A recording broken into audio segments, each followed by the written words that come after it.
আসসালামু আলাইকুম ওয়া রাহমাতুল্লাহি ওয়া বারাকাতুহু। ইয়া রাব্বি লাকাল হামদ কামা ইয়ানবাগি লিজালালি ওয়াজহিক ওয়া আযীমি সুলতানিক। কাছে এবং দূরে যে যেখান থেকে আমাদেরকে শুনছেন, আপনাদের সকলকে স্বাগত জানাচ্ছি চ্যানেল 24 এর বিশেষ আয়োজন বিআরবি নিবেদিত আলোকিত রমজান অনুষ্ঠানে। Powered by Al Arafa Islamic PLC এবং আরকাম বিল্ডার্স লিমিটেড। কো-স্পন্সর রয়েছে Nexus properties, Islami bank Bangladesh PLC এবং দারুন নাজাত মডেল মাদ্রাসা বনশ্রী। প্রিয় দর্শক, আজকে আমাদের এই মাহতি অনুষ্ঠানে আলোচনার জন্য আমন্ত্রিত হয়ে এসেছেন ঠিক আমার সোজাসুজি ডান দিকে মাওলানা মুফতি মোহাম্মদ হারুন আর রশিদ, অ্যাসোসিয়েট প্রফেসর, সরকারি মাদ্রাসায় আলিয়া, ঢাকা। আসসালামু আলাইকুম ওয়া রাহমাতুল্লাহি ওয়া বারাকাতুহু। ওয়া আলাইকুম আসসালাম ওয়া রাহমাতুল্লাহি ওয়া বারাকাতুহু। ভালো আছেন? আলহামদুলিল্লাহ, আপনি ভালো আছেন? আমার ঠিক বাম দিকে রয়েছে জনাব মোহাম্মদ মহিউদ্দিন মিল্কি, অ্যাসোসিয়েট প্রফেসর, সরকারি হরগঙ্গা কলেজ, মুন্সিগঞ্জ। আসসালামু আলাইকুম রাহমাতুল্লাহ। ওয়া আলাইকুম আসসালাম রাহমাতুল্লাহি ওয়া বারাকাতুহু। আপনাদের দুজনকেই আমাদের অনুষ্ঠানে স্বাগতম। প্রথমে আপনার কাছ থেকে শুনব যে এই যে রমজান তো এসছে, আল্লাহ হাবিব বলে যে কুল্লু আমাল ইবনে আদম ইউদাফুল হাসানাতু বিআশরি আমসালিহা ইলা 700 দিরফিন। প্রতিটি আমল কিন্তু 10 থেকে 700 গুণ বৃদ্ধি করে দেওয়া হচ্ছে। তো এই রমজানে আল্লাহ রসুলের তার যে দান করার যে সুন্নাহ ছিল সেটি কেমন ছিল এবং আমাদের করণীয় কি? আলহামদুলিল্লাহ। তো রমাদান আল মোবারক এটা মহা নিয়ামতের মাস। তো দান এটা খুবই গুরুত্বপূর্ণ একটা বিষয় ইসলামের।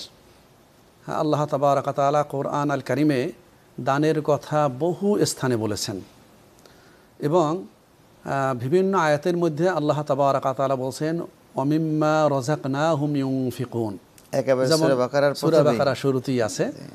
তো আল্লাহ তাবারাক ওয়া তাআলার বাসন ভঙ্গি হচ্ছে রব্বুল আলামিন বলছেন আমি যে রিজিক দিয়েছি। তো এখান থেকে একটা শিক্ষা যে রিজিক আসলে আমি আমার যোগ্যতা বলে আমি রিজিক অর্জন করেছি, আমি সম্পদের মালিক হয়েছি, বিষয়টা তা না, বরং এটা আল্লাহ তাবারাক ওয়া তাআলা দেন। রিজিকের চাবিকাঠি আল্লাহ তাবারাক ওয়া তাআলার কাছে। এই জন্য আল্লাহ রাব্বুল আলামিন বলছেন তোমার রিজিক থেকে তুমি দিবে তা না, আমার দেওয়া রিজিক থেকে তুমি দান করো। মানে সম্পদের মালিক আল্লাহ। জি, সম্পদের মালিক আল্লাহ। এবং সম্পদ না, সবকিছুর মালিকই মূল মালিকানা আল্লাহ। লিল্লাহি মা ফিস সামাওয়াতি ওয়া মা ফিল আরদ। আসমান এবং জমিনের যা কিছু আছে সবই আল্লাহ তাবারাক ওয়া তাআলার।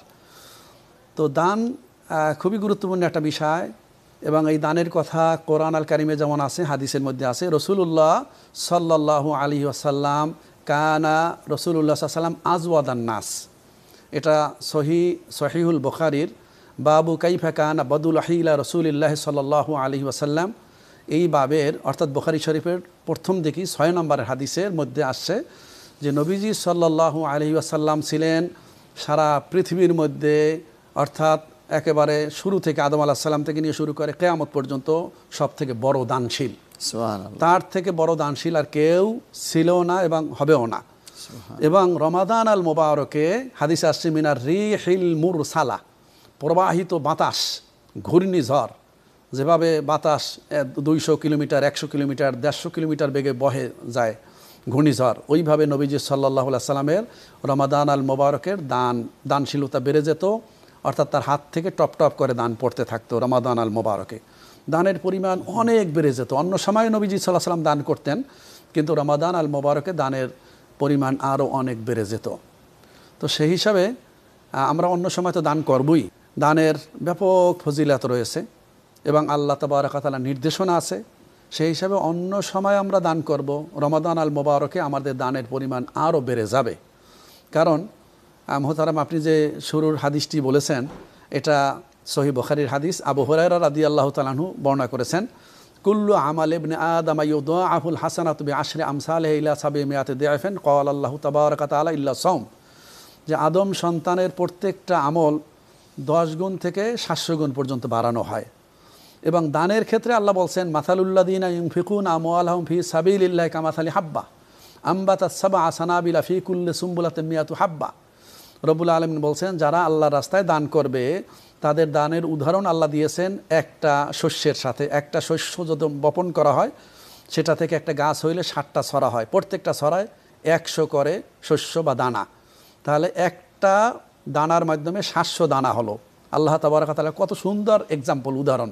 তার মানে 1 টাকা আমি যদি দান করি 700 টাকার সওয়াব আল্লাহ তাবারক ওয়া তাআলা আমাকে দিবেন। শুধু তাই না, আল্লাহু ইউদাইফু লিমান ইয়াশা, এই আয়াতের শেষের অংশে আল্লাহ বলছেন আল্লাহ যাকে ইচ্ছা অনেক বাড়িয়ে দেন, অর্থাৎ 700 পর্যন্তই সীমিত থাকবে না। কিন্তু এই ক্ষেত্রে রমাদান আল মোবারকে আমরা 700 পর্যন্ত না, আমরা যদি আল্লাহ রাস্তায় দান করি, সেই দানের জাকাতের বিষয় আছে, এবং সাধারণ দান যদি করি সেখানে 700 পর্যন্ত না, এই সংখ্যা, এর ফজিলাত, এর পরিমাণ আরও অনেক গুণ বেড়ে যাবে, আমাদের দানের সওয়াব আল্লাহ বাড়িয়ে দেবেন। যদি 700 দিয়ে আরও আপনি 700 গুণ করেন তাহলে 4,90,000 সওয়াব হবে যদি আপনি রমজান মাসে 1 টাকা দান করেন। 1 টাকা দান করলে 4,90,000 টাকার। এবং এর সাথে আমি আরেকটু অ্যাড করি, মহতারাম চমৎকার বলছেন, সেটা হচ্ছে এই যে 700কে 700 দিয়ে গুণ না, এর থেকেও আল্লাহ আরও বাড়িয়ে দিতে পারেন। ওটা তো আনলিমিটেড, আনলিমিটেড মিনিমাম, এটা একটা মিনিমাম আছে পরিসংখ্যান, যে কমপক্ষে রমজানে 1 টাকা দান করলে 4,90,000 টাকা দান করার সওয়াব পাওয়া যায়। সুবহানাল্লাহ, সুবহানাল্লাহ। তো চমৎকার বলছিলেন। তো আপনার কাছে আসে এই যে দান যে আমরা করতেছি, দান আমরা কাকে দিয়ে শুরু করব? দান তো ওই পথের ভিক্ষুকরা চায়, দূরের মানুষের চায়। কিন্তু কারো যদি বোন যদি গরিব থাকে, ভাই গরিব থাকে, ভাতিজা গরিব, ভাগিনা গরিব, তো কাকে দিয়ে শ্রেয় বলে মনে করেন? হ্যাঁ, আলহামদুলিল্লাহ, চমৎকার কোশ্চেন করছেন। এটা আসলে আমরা বেশিরভাগ ক্ষেত্রে ভুল করি না জানার জন্য। এক হচ্ছে দান করার ক্ষেত্রে কয়েকটা জিনিস খেয়াল রাখতে হবে। এক হচ্ছে আল্লাহর সন্তুষ্টির জন্য দান করতে হবে। Very good. এক হচ্ছে মানুষ কি বলল, মানুষ অনেক সময় আমরা প্রশংসা পাওয়ার জন্য দূরের লোককে দান করি, কিংবা সবার সামনে দেখানোর জন্য। এই জিনিসটা থাকলে সব জিরো, বিনা হিসাবে জাহান্নাম। এক্স্যাক্টলি, দাতা কিন্তু বিনা হিসাবে জাহান্নাম, যদি মানুষের খুশির জন্য করি। আর হচ্ছে যে প্রথম হচ্ছে নিকটাত্মীয় মধ্যে যদি কেউ গরিব থাকে, তার প্রতিবেশী মধ্যে গরিব থাকে, ক্ষুধার্ত প্রতিবেশী, যদি যে ধর্মেরই হোক, সে যদি ক্ষুধার্ত হয় তাকে খাদ্য দিতে হবে, দান করতে হবে। বলছেন যে প্রতিবেশী, যে হাদিস শরীফে যে প্রতিবেশীর কথা বলা হয়েছে, মুসলমান প্রতিবেশীর কথা বলা হয়েছে, প্রতিবেশী। কিন্তু যদি সে ইমানদার হয় তা আরো বেশি সে অগ্রাধিকার পাবে। কিন্তু প্রতিবেশী যদি যে ধর্মেরই হোক, অনেকে ভাবতে পারে যে অন্য ধর্মের লোক, তাকে কেন দিব? আসলে এটা ইসলামে বলে না। ইসলাম হচ্ছে যে ক্ষুধার্ত, সে আল্লাহর বান্দা হিসেবে তাকে সাহায্য করতে হবে, মানবিক। হ্যাঁ, আর এই ক্ষেত্রে যাকাত কিন্তু বিধর্মীকে দেওয়া যাবে না, যাকাত দেওয়া যাবে না, যাকাতের ক্ষেত্রে এটা প্রযোজ্য না। তবে যাকাত হচ্ছে যদি কেউ আকৃষ্ট করার জন্য, ইসলামের প্রতি আকৃষ্ট করার জন্য যাকাত দেওয়া যাবে। আরেকটা হচ্ছে যে দানের ক্ষেত্রে আরেকটা খেয়াল রাখতে হবে যে 2টা দানের কথা আল্লাহ বলছে। একটা হচ্ছে গোপন দান, সবচেয়ে বেশি মানে ফজিলত, যে এক হাত ডান হাত জানে না বাম হাত কত দিল, বাম হাত জানে না ডান হাত কত দিল, মানে গোপন। এবং তার কাছ থেকে কোনো, যারে দাতা দান করতেছে তার কাছ থেকে কোনো কৃতজ্ঞতা মানে মানে বিনিময় আশা করা যাবে না, যে এর পরিবর্তে আমি কিছু তার কাছে পাবো কিংবা প্রশংসা পাবো। এই জন্য চুপচাপ দিয়ে, এমনকি আমার যদি নাও দেখে, এটা আরো ভালো। আর অনেকে বলতেছে যে আসলে সবাই যদি না জানে তাহলে কেমনে, তো এটা হলো মানুষের জন্য হয়ে গেল। তো প্রকাশ্য দান করা যাবে যখন নাকি আমরা একটা সবাই মিলে কাজ করব, উৎসাহিত করার জন্য, যে আমি দান করলে আরেকজন দিবে, উৎসাহিত করার জন্য নিয়তটা থাকবে এটা, যে আমি দিলে আরেকজন দিতে পারে, তখন আমি প্রকাশ্য দান করবো। রাসূল সাল্লাল্লাহু আলাইহি ওয়াসাল্লাম এটা প্রকাশ্য দান করছেন, অনেক যুদ্ধে যাওয়ার সময় সবার কাছ থেকে দান সংগ্রহ করছেন, কিংবা কোনো ক্ষুধার্ত আসলে ডাইকা বলছেন কে আসো, যে তাকে খাওয়াবে, এরকম বলা হয়তো। এবং এটা আছে, এটা দিয়ে শেষ করতেছে একটা মানে একটা হাদিস আমার কাছে খুব পছন্দনীয়, যে জান্নাতীরা হবে সাদা সিধা এবং দাতা, দানশীল এবং সরল সহজ সরল। অসংখ্য ধন্যবাদ। প্রিয় দর্শক, আমরা ছোট্ট একটি বিরতি নিচ্ছি, থাকুন আমাদের সাথে।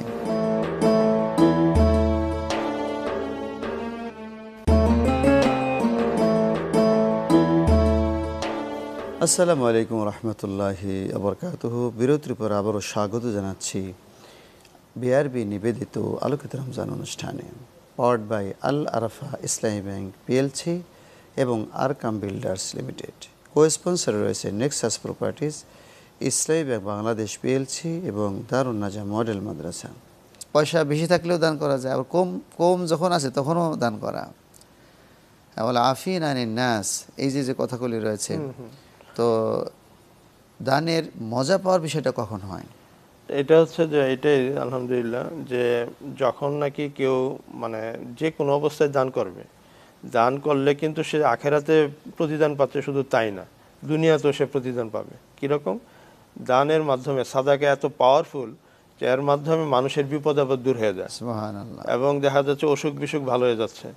এবং আল্লাহর সন্তুষ্টির জন্য সে যদি ক্ষুধার্তরে খাদ্য দেয়, দান করে, তখন তার অনেক বিপদ আপদ সে কাটে যাবে। সাদাকার এত পাওয়ার। এবং আপনি বলতেছেন যে আমার কম আছে, কম দিব, আমার 10 টাকা আছে আমি 1 টাকা দিব, আমার 100 টাকা আছে আমি 10 টাকা দিব, এরকম পার্সেন্টেজ করে যদি আমরা ভাগ করে নিই যে আমি এত অংশ দান করব, যারা খুব ভালো ইমানদার ভালো মানুষ তারা এরকম ভাগ করে নেয় যে 3 ভাগের 1 ভাগ সম্পদ আমি আল্লাহ রাস্তায়, এবং শুধুমাত্র যে মানে অনেক ধরনের দান আছে ইসলামিক কাজে, জেহাদ সংগ্রামে, ইসলামিক সংগ্রামের জন্য, ইসলাম প্রতিষ্ঠার জন্য দান করা, তারপরে মানে ইলম চর্চার জন্য। এবং রাসূল সাল্লাল্লাহু আলাইহি ওয়াসাল্লাম খাদিজা রাদিয়াল্লাহু তাআলা আনহা যে প্রচুর সম্পদ ছিল, উনি তো আরবে ধনাঢ্যশালী মহিলা ছিলেন, তো ওনার পুরো সম্পদটাই কিন্তু রাসূলকে ইসলাম প্রতিষ্ঠার জন্য ব্যয় করার জন্য দিয়ে দিয়েছিলেন। সুবহানাল্লাহ। ইসলাম প্রতিষ্ঠার ক্ষেত্রে দান করার উদাহরণ আরও রয়েছে। তো আমরা ওই হযরতে আবু বকর সিদ্দিক রাদিয়াল্লাহু তাআলা আনহু যে ওই যুদ্ধের সময় অল্প একটু আনলেন, ওইটা যদি একটু বলেন। যে এটা যে দানের যে ফজিলত, হযরত আবু বকর রাদিয়াল্লাহু সাথে কেউ পারতো না দান করার ক্ষেত্রে। উনি তো সাহাবীদের মধ্যে আমরা শ্রেষ্ঠ সাহাবী হিসেবে, এবং রাসূল সাল্লাল্লাহু আলাইহি ওয়াসাল্লামের বন্ধু ছিল। তো একবার এক যুদ্ধের সময়, সম্ভবত তাবুকের যুদ্ধের সময়, তো দানের সবাইকে আহ্বান করা হলো, যার যা আছে নিয়ে আসো, যে যতটুকু সামর্থ্য আছে। তো উমর রাদিয়াল্লাহু বলছে যে আমি এবার ফার্স্ট হয়ে যাবো, আমি আবু বকর রাদিয়াল্লাহু থেকে আমি এবার বেশি নিয়ে আসবো। তো উনি অর্ধেক সম্পত্তি নিয়ে আসলেন। তখন উনি ভাবতেছিলেন যে উনি হয়তো সব মানে বেশি আনতে হয়ে যাবেন, কিন্তু পরে আবু বকর রাদিয়াল্লাহুকে জিজ্ঞেস করলে তুমি কি মানে নিয়ে আসছো? আমি সব নিয়ে আসছি। তো কি রেখে আসছো? আল্লাহ এবং আল্লাহর রাসূলরে রেখে আসছে, আর সব নিয়ে আসছে। তার আবু বকর রাদিয়াল্লাহুর সাথে তখনও কেউ পারে নাই।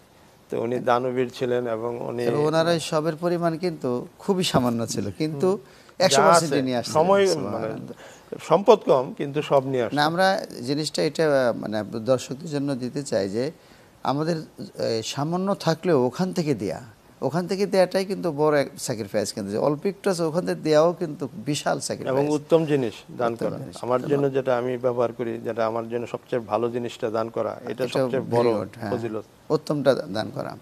আপনাকে অনেক অসংখ্য ধন্যবাদ। তো শেখ, আপনি দানের ব্যাপারে আমি এখন যে বিষয়টা জানতে চাইবো সেটি হলো, আমরা যারা যাকাত দেই বা একটু দান করি গরিবদেরকে, আশেপাশে পাড়া প্রতিবেশীকে বা এই আত্মীয়দের ভিতরে, দান করার পরে একটা টেন্ডেন্সি থাকে অনেকটা যে ওরা দান করছি আমার কথাবার্তা শুনবে। আবার অনেক সময় দেখা যায় যে কথাবার্তা যখন শোনে না তখন একটা খোঁটা দিয়ে বসে।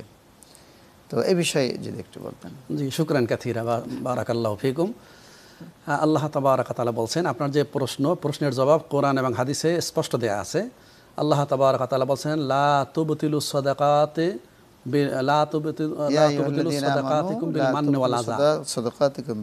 মান্নি ওয়াল আযা, যে হে ঈমানদারগণ, তোমরা তোমাদের সাদাকা, তোমাদের দানকে বাতিল করিও না খোঁটা দিয়ে, কষ্ট দিয়ে। এবং রব্বুল আলামিন অন্য সূরার মধ্যে বলছেন, ইন্নামা নুতইমুকুম লিওয়াজহিল্লাহ লা নুরিদু মিনকুম জাযাআ ওয়ালা শুকুরা, যে কেবলমাত্র আল্লাহ সন্তুষ্টির জন্যই আমরা খাবার দেই, খাবার খাওয়াই, আমরা কোনো কৃতজ্ঞতাও চাই না এবং এর কোনো প্রতিদানও চাই না। তো সেই হিসাবে প্রকৃত ইমানদার যারা, জি, তাদের এই টেন্ডেন্সি হবে এরকম, তাদের মানসিকতা এরকম, আমি কোনো প্রতিদান চাবো না। প্রতিদান তো চাওয়াই যাবে না, এবং খোঁটা দিলে তো বাতিল হয়ে যাবে, কষ্ট দিলে বাতিল হবে, খোঁটা দেওয়া কষ্ট দিলে বাতিল হয়ে যাবে, ওই দানের কোনো সওয়াব সে পাবে না, উপরন্তু গুনাহ হবে, জি গুনাহ হবে। আর আমি দান করবো লিওয়াজহিল্লাহ, কেবলমাত্র আল্লাহ তাবারাক ওয়া তাআলা সন্তুষ্টির জন্য। এবং এই ক্ষেত্রেই যে প্রকাশ্যে দান করা আর গোপনে দান করার একটা বিষয় আসছে ইতিপূর্বে। তো প্রকাশ্যে দান করার ব্যাপারে কোরআন আল কারিমের আয়াত আছে, ইন তুবদু সাদাকাতি ফানি'মা হিয়া ওয়া ইন তুখফুহা। আল্লাহ বলছেন, যদি প্রকাশ্যে দান করো সেটা উত্তম, আর যদি গোপনে দান করো সেটাও উত্তম। কিন্তু এই ক্ষেত্রে যদি রিয়া আসে, রিয়ার সম্ভাবনা থাকে, যে লোকে আমাকে দানশীল, কি বোঝাচ্ছেন? যে রিয়া বলতে আমি আল্লাহর সন্তুষ্টি থাকবে না, লোকে আমাকে দানবীর বলবে, মানে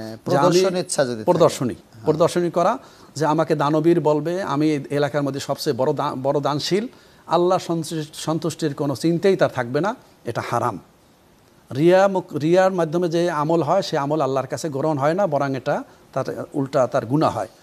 তো সেই হিসাবে আল্লাহ তাবারাকা তাআলা প্রকাশ্যে এবং গোপনে দান করার জন্য যেমন বলছেন, কিন্তু প্রকাশ্যে দান করলে যদি রিয়ার সম্ভাবনা থাকে সে প্রকাশ্যে দান করবে না, সে গোপনে করবে। আর গোপনে যদি দান করে, যেটা বুখারী শরীফের বিখ্যাত হাদিস, সাবাতুন ইউজিল্লুহুমুল্লাহ, যে 7 শ্রেণীর লোকদেরকে আল্লাহ তাবারাকা তাআলা আরশের নিচে ছায়া দেবেন। সেখানে এক শ্রেণী হলো রজুলুন তাসাদ্দাকা বিসাদাকাতেন হাত্তা, হাদিসের মধ্যে বলা হয়েছে যে 7 শ্রেণীর মধ্যে এক শ্রেণী হলো যে গোপনে দান করে, এমনকি তার ডান হাত দান করলে বাম হাত তা জানে না। সেই হিসাবে গোপনে যদি দান করা হয় এটা উত্তম। আর মানুষের উৎসাহের জন্য প্রকাশ্যে দান করলে সেটা করার সুযোগ আছে। বাকি দানটা হবে লে ওয়াজহিল্লাহ, কেবলমাত্র একমাত্র আল্লাহ সন্তুষ্টির জন্য। আর দানের ক্ষেত্রে আরেকটা প্রাসঙ্গিক কথা এসেছে, দানের ক্ষেত্রে আমরা কার মাধ্যমে শুরু করব।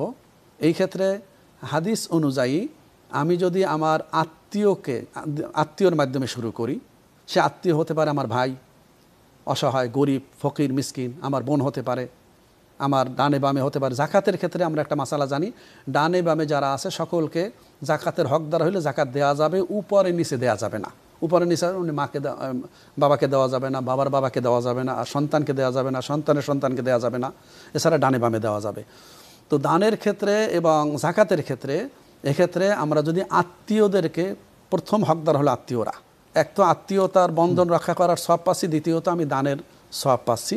সেই হিসাবে সর্বপ্রথম আসবে আমাদের নিকট আত্মীয় যারা আছে এরা। এরপরে আমরা প্রতিবেশীর কথা এসেছে, প্রতিবেশীদেরকে আমরা দান করতে পারি। তারপরে যারা এলেম অন্বেষণ করছে, কোরআন হাদিসের এলেম অন্বেষণ করছে, অসহায় ফকির মিসকিনের কাতারে যারা কোরআন হাদিস শিখতেছে কিন্তু তার শেখার মতো যে টাকা পয়সা দরকার সেটা নাই, তাকে দান করলো আল্লাহ তাবারাকা তাআলা অনেক সওয়াব দান করবেন। তো আবদা বিমা তাউলু, হাদিসে রয়েছে আবদা বিমা তাউলু, একেবারে তোমার নিকটে যিনি আছেন, যে আছেন তাকে দান। তো অনেকে আমাদেরকে প্রশ্ন করেন কিন্তু যে নিজের ভাইকে দেয়া যাবে কিনা। জি জি জি। তো আমি এখন একটা প্রশ্ন করতেছি যে হাজব্যান্ড গরিব, অনেক সময় কিন্তু ওয়াইফ যারা থাকে, এই বড় লোকের মেয়ে বিয়ে করে ফেলছে কায়দা করে, ওয়াইফ কিন্তু ধনী, হাজব্যান্ড বেচারা কিন্তু গরিব। তো এই ওয়াইফ যে ধনী ওয়াইফ, এই গরিব হাজব্যান্ডকে সে জাকাতের টাকা দিয়ে তার সংসারে সহযোগিতা করা, এগুলো করতে পারবেন কিনা? জি জি, শুকরান কাথিরা। এটা একটু ইখতিলাফি মাসালা, কিন্তু সংখ্যাগরিষ্ঠ ওলামায়ে কেরামের মন্তব্য হচ্ছে হাজব্যান্ড ওয়াইফকে, অর্থাৎ স্বামী স্ত্রীকে জাকাতের টাকা দিতে পারবে না, কিন্তু স্ত্রী হাজব্যান্ডকে স্বামীকে জাকাতের টাকা দিতে পারবে। কারণ কি? কারণ হলো স্ত্রীর ভরণ পোষণ তার সব দায় দায়িত্ব হচ্ছে স্বামীর উপরে, কিন্তু স্বামীর ভরণ পোষণের দায়িত্ব স্ত্রীর উপরে না। সেই হিসাবে স্ত্রী জাকাতের টাকা স্বামীকে দিতে পারবে যদি স্বামী জাকাত খাওয়ার মতো আর্থিক এই দন্যতা থাকে। এটা অনেক স্কলাররা বলছে, আবার কেউ কেউ বলছে না, স্বামী স্ত্রীকে বা স্ত্রী স্বামীকে দেয়া যাবে না। তো ভাইকে তো দেয়া যাবে, ভাইকে দেওয়া যাবে। হ্যাঁ, ভাই তো হকদার, প্রথম হকদার। আপন বোন বিয়ে দিয়েছে, বোন, ভাই, তারপরে মামা, খালু, ফুফু, ডানে বামে যারা আছে এরা তো প্রথম হকদার। আপনাদের দুজনকেই অসংখ্য ধন্যবাদ আমাদের এই স্টুডিওতে এসে আপনাদের মূল্যবান সময় দেওয়ার জন্য। প্রিয় দর্শক, এই সেহরির সময়ে চ্যানেল 24 কর্তৃক আয়োজিত এই অনুষ্ঠান, চমৎকার অনুষ্ঠান আপনারা শুনে থাকেন। তো আজকে বিদায়ের পালা, আগামী পর্বগুলো দেখার সাদর আমন্ত্রণ জানিয়ে আজকের মতো এখানে শেষ করছি। ওয়াসসালামু আলাইকুম ওয়া রাহমাতুল্লাহি ওয়া বারাকাতুহু।